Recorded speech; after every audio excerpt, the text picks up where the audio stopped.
What is up, guys, and welcome to episode 29 of my Ipswich Town Road to Glory career mode. Yes, the Premier League season is upon us. I'm going to try and do some sliders this time round because, yeah, the gameplay of last few seasons we've seemed to bossed it pretty much, so we'll see how they go this season.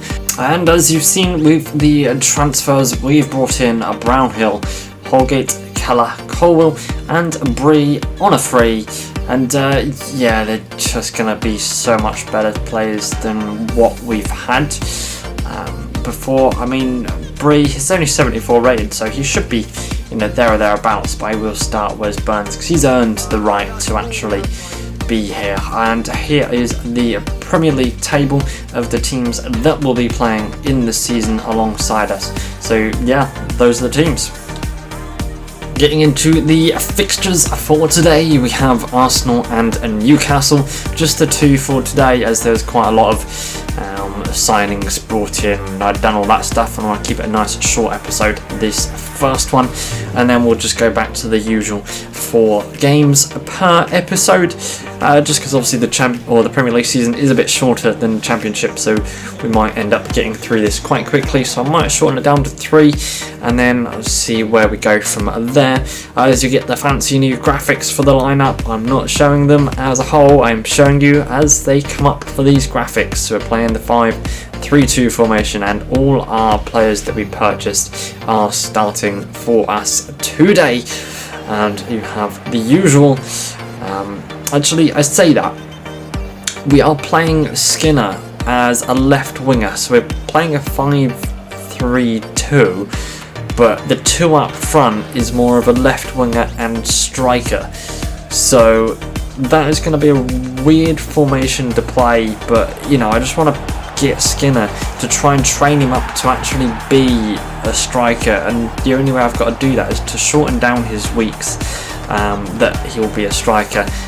Just play him on the left wing, get his morale up, get his experience up, and then just try and bash out those weeks and shorten them down, and hopefully he will be able to swap to a striker at some point. But I might keep doing this because I know Bowden is a really good player up front, and I know Skinner is very quick and still a very good player. 75 rated, went on loan to FC20 at about I think he was like 60 something.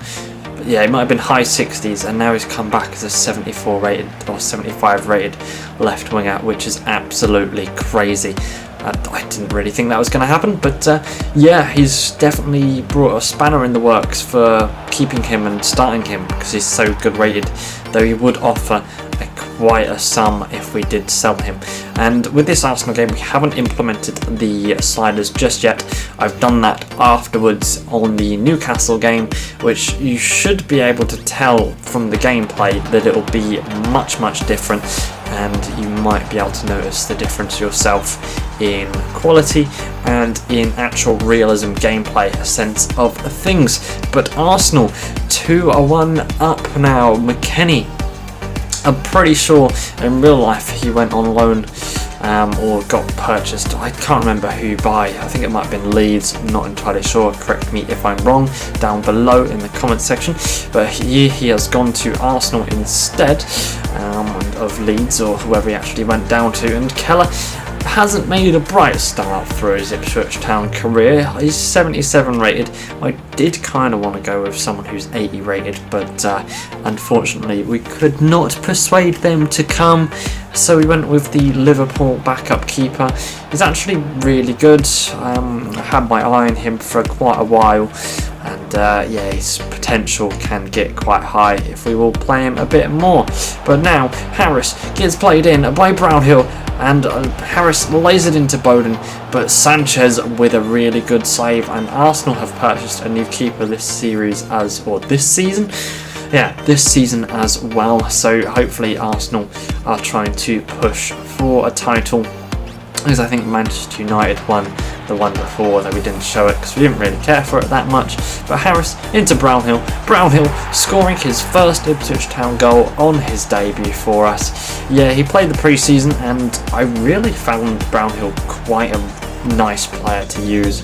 Coming from Burnley, obviously Burnley got relegated this time round, and it was just like, he's 76 rated, he's a solid centre mid, he's got really good well-rounded stats, and I just couldn't argue with the price tag of 8.6 million. It was just perfect way to start things off, especially with the amount of money that we actually had.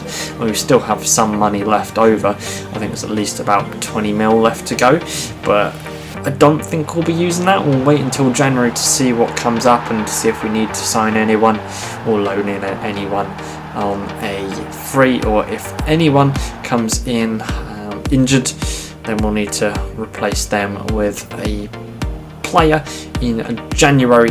But look at this, 82 minutes in, our last attack, Harris shoots, misses, and 86 minutes. Now Arsenal on the attack. Can they get the 3 points that they probably need? Malang Sarr has a shot, but Keller straight down his throat, grabs it, holds it, throws it out into Bree holds it up, he's going to play it back into Holgate because he can't really find anyone. Holgate's going to try and chip it over the striker, but gets pressured and hits the Arsenal player, gets deflected. Now Ipswich Town playing it upfield. Harris on the ball now, and look at that, Bowden is in the prime position, and yes, finishes it, making this game all square late on in the game. 4-4. There probably won't be much of that going on now just because the change of sliders, but 4-4 for the first game in the Premier League. I will take a point against Arsenal. That is not every day that happens, but yeah, it's all good. 4-4, Skinner, Brownhill and Bowden with the double, 80th and 90th minute equaliser. Wow, what a game. And here we have the Ipswich Town versus Newcastle game. Newcastle playing the 4-3-3, Eric Dyer in the centre-back position for them, and Pierre Højbjerg following him to Newcastle. And Ipswich Town's lineup here: Keller in the goalkeeper, Wes Burns, Wolfton, Holgate, Colwell and Giles in the back line. Brownhill, Knight and Christensen, followed up by Bowden and Lucas in the strike partnership. We've just gone with the normal 5-3-2 formation, dropping Skinner, putting Lucas in because I thought we would do nicely with two strikers in this game. And he might be able to tell the fact that sliders and everything has changed, because it definitely did feel a lot different, and playing on semi as well, I mean, it really felt different trying to win the ball and everything. Look at that, these tackles, they're going in and winning them, but it's just going straight back, and then Keller gets nutmegged from a shot that's literally was it 10 yards out? I wasn't expecting that to go in from Anderson, but yeah, he slots it down the middle, and Keller straight through his legs as Knight has a burst of pace, gets played in by Bowden, and then Knight here on the attack has a shot and then doesn't get his lines correct. He fluffs them and skies it over the bar as Brownhill wins the first header, wins the second header into Bowden. Bowden picks it up, he's going to play it out wide into Giles. Giles is then going to play it right into Christensen. Christensen into Lucas. Lucas has a shot and forces the save out of Nick Pope. I mean, Nick Pope, what a quality keeper he is. And, you know, if we are staying in the Premier League and we do want to progress, Nick Pope, you know, I might try and nick him off Newcastle. I know it's not tremendously realistic, but you know, Nick Pope, quality keeper, as Christensen tries to bend it into the top corner, but only just goes over the bar, trying testing Nick Pope, but yeah, doesn't test him that much. And Fofana is now on the ball, playing it around quite nicely into Longstaff and playing it on the edge of our box. We're trying to keep composed, but Keller is more composed, making the save. And now Wolfton tackles, and then Giles tries to get it away into Lucas. Lucas dinks it over into Bowden. Bowden now holds the ball up. Is he going to see the run of Lucas? Yes, he does. Times it nicely. Lucas times his run. Can we get a goal back? Yes, we can. And that is going to put us 1-1 against Newcastle. Can we find another one, or can we hold on for another point? I mean, realistically, I would love to hold on for a point, and you know, Serginho Dest. This is literally straight after they kicked off and we've scored with Lucas. So we're just going to play it around the back line, try to open up the middle of the park nicely. But Wes Burns is really positioned quite nicely, nice and high up, ready for the counter attack. Gets played in from Bowden into Burns. What can Burns do? And I think EA messed up the animation for Nick Pope, because Nick Pope kind of dived to the near post but looked towards the outside. We'll take it. I will take that. 2-1. 3 points trying to come our way, hopefully. Can we get in another goal? Christensen sees the run of Giles. Giles sees Lucas, extra space, and Bowden, what can he do here? Oh, makes a save out of Nick Pope. And surely that is it. 10 minutes left to go. What can Newcastle do here? Wilson plays it into Pino. Pino into, I don't know what the hell, how to pronounce his name. Mecha, we'll just call it Mecha. But no, we managed to hold on, securing the 4 points for the episode. That I find absolutely mad that we've got 4 points from this episode, but we're sitting in 4th at the moment. I doubt we're going to finish there. We've got Southampton in the next Premier League game. Obviously got Morecambe in the Carabao Cup. Then we've got West Ham and Leicester City following up the Southampton game.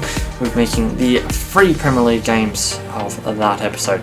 So I hope you've enjoyed. I would like to see you in the next one. Make sure you subscribe, like and comment your favourite part in the episode. Bye bye.